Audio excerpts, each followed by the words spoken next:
Kashem Ali Shah city সংসদ বনাম French club United FC দুজনের মধ্যে রয়েছে। আমি সম্মানিত প্লেয়ারবৃন্দ এবং সম্মানিত অতিথিবৃন্দ দৃষ্টি আকর্ষণ করতেছি, আপনারা মাঠের একটি বৃত্ত আকারে দাঁড়িয়ে যান। বৃত্ত আকারে আপনারা সবাই দাঁড়িয়ে যান। মাঠের মধ্যখানে বৃত্ত আকারে আপনারা সবাই দাঁড়িয়ে যান।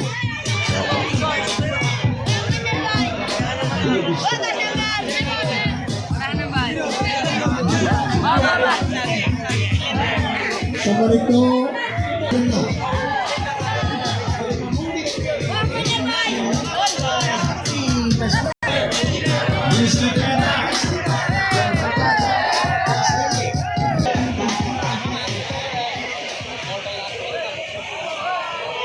এখন জাতীয়